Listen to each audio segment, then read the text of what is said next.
আপনারা দেখেছেন কিছুদিন আগে অনলাইনে ভাসছে সুবা নামে একটা মেয়ে মায়ের ক্যান্সার, নাউজুবিল্লাহ বলেন, মায়ের ক্যান্সার, মাকে হসপিটালে রেখে 11 বছরের একটা মেয়ে আরেকটা ছেলের সাথে পালিয়ে গিয়েছে।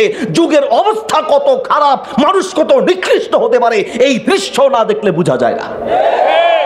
সে মোবাইলে ভিডিও দিচ্ছে, হাসছে, তার কাছে কি আনন্দ লাগতেছে। কত মানুষ যে কতটা অমানুষ হতে পারে, দুনিয়ার অবস্থা কতটা নাজুক হতে পারে, পরিবেশ আর সমাজ কতটা খারাপ হতে পারে, আমাদের এই প্রজন্ম কতটা নিকৃষ্ট হতে পারে, এর চেয়ে বড় উদাহরণ আর কিচ্ছু লাগবে না। মাত্র 11 বছর একটা মেয়ে, যেই বয়সে আপনি আমি আমরা দুনিয়ার কিচ্ছু বুঝতাম না, যেই বয়সে ঠিক মতো আমরা বিয়ে কাকে বলে, বেয়াদবি মাফ করবেন, স্বামী আর স্ত্রী কাকে বলে, 11 বছর বয়সে আমরা এগুলো বুঝতামই না। আর এখন সে 11 বছরের মেয়ে একটা ছেলের সাথে সে পালিয়ে যাচ্ছে, আবার সে ভিডিও করছে, সে ভিডিওতে দেখা যায় সে হাসছে, তার কাছে কি আনন্দ লাগছে। মা তার অসুস্থ, মা তার ক্যান্সারে আক্রান্ত, সন্তানকে দিন না শিখালে এই সন্তান দিয়ে শান্তি আশা করা যায় না। আমি বলতে চাই, একটা অনুপযুক্ত মেয়ের হাতে জিজ্ঞেস করলো পরিচয় হলো কিভাবে, বলছে টিকটকে পরিচয়। তাহলে আপনি মা, এই মেয়েটার মা আর বাবাকেও প্রশ্নের সম্মুখীন করা উচিত, আসামির কাঠগড়ে দাঁড় করানো উচিত। আপনার এই মেয়েটার হাতে কে মোবাইল তুলে দিয়েছে, সে যদি, আপনি মা বাপ যদি সচেতন হতেন, এই মেয়ের হাতে মোবাইল থাকার কথা নয়, সেই টিকটক চালানোর সুযোগ পাওয়ার কথা নয়। এই বাচ্চা মেয়ের হাতে মোবাইল তুলে দেওয়া মানে তার হাতে বিষের বোতল তুলে দেওয়া। মেয়েটাকে আগে যারা খারাপ বানিয়েছে, 1 নম্বর হচ্ছে তার মা আর বাবা। মেয়েটা যেমন দোষী, তার আগে তার মা বাপ দোষী। আপনি ঠিক তো বললেন। আপনার মেয়ের অবস্থাটা বলেন, আপনার মেয়ের বয়স কত? আপনার এই ছোট্ট মেয়েটার হাতে, অনুপযুক্ত একটা মেয়ের হাতে, একটা ছেলের হাতে আপনি যে মোবাইল তুলে দিলেন, আপনিও আপনার সন্তানটার জীবনটাকে শেষ করে দিলেন। একটা অনুপযুক্ত ছেলে আর মেয়ের হাতে মোবাইল তুলে দেওয়ার অর্থ ওর হাতে বিষের বোতল তুলে দেয়া। আপনার অযোগ্যতার কারণে আপনার সন্তানটা খারাপ হচ্ছে।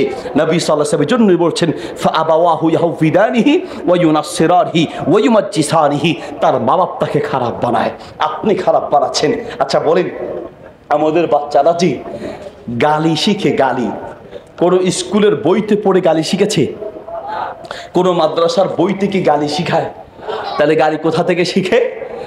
অধিকাংশ ক্ষেত্রে গালি শিখে মা বাবার মুখ থেকে, গালি শিখে পরিবারের লোকের কাছ থেকে, গালি শিখে আত্মীয় স্বজন সমাজের মানুষের মুখ থেকে।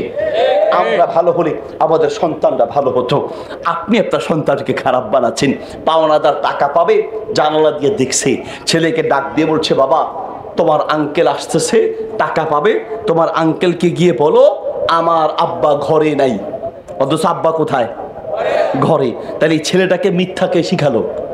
তার বাবা, ছেলে ছোট্ট মানুষ বুঝে নাই, ঘরের দরজা খুলছে, দরজা খুলে আঙ্কেল আসছে, জিজ্ঞেস করছে তোমার আব্বা কোথায়?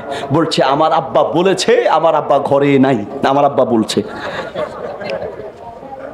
অধিকাংশ ক্ষেত্রে প্রতারণা, 2 নম্বরই মিথ্যা, গালি গালাজ ইত্যাদি সব মা বাপ শিখায়। আমরা আমাদের বাচ্চাদেরকে মাদ্রাসায় দোয়া পড়িয়ে শিখাই, দোয়া শিখিয়ে বাসায় পাঠাই। বাবা ঘুমাতে ঘুমাতে বলবে আল্লাহুম্মা বিসমিকা আমুতু আহিয়া। নুরানি মাদ্রাসায় শিখায়, মক্তবে শিখায়, ঘুমানোর সময় দোয়া বলবে আল্লাহুম্মা বিসমিকা আমুতু আহিয়া। ঘুম থেকে উঠার দোয়া বলবে আলহামদুলিল্লাহিল্লাযী আহিয়ানা বা'দা মা আমাতানা ওয়া ইলাইহিন নুশুর। ঘুম থেকে উঠার এবং ঘুমানোর দোয়া আমরা শিখাই একটা, আর আপনি অযোগ্য বাপ, আপনি শিখান আর একটা। কুত্তার বাচ্চা, ঘুমা হারামির বাচ্চা, ওর আপনার ঘুমের দোয়া হলো কুত্তার বাচ্চার হারামির বাচ্চা। তো এই বাচ্চা শিখবেটা কি? এটা তো বলা যায়। এমন এমন গালি আছে যা মুখে উচ্চারণ করা যায় না। চট্টগ্রামে এক বাপ তার ছেলেকে ডাকতেছে আলার ফলাইকা, ছেলে আবার বাপরে বলতেছে দূর আলার ফলা কি যায় না। বাপ ছেলেরা আলার ফলা, ছেলে বাপের আলার ফলা। পাশে দিয়ে এক হুজুর শুনছে, হুজুর গিয়ে বাপের গিয়ে জিজ্ঞেস করছে বাজি কি হইয়ে দে, তুই তারে হদ্দে আলার ফলা, তোমারে হদ্দে আলার ফলা, তোমার কে কার আলার ফলা ঠিক করো। বাপ এবার উল্টা হুজুরে শুরু করছে দূর আলার ফলা, তুই ঘরে তো নাই। এই হলো সমাজের বাস্তবতা।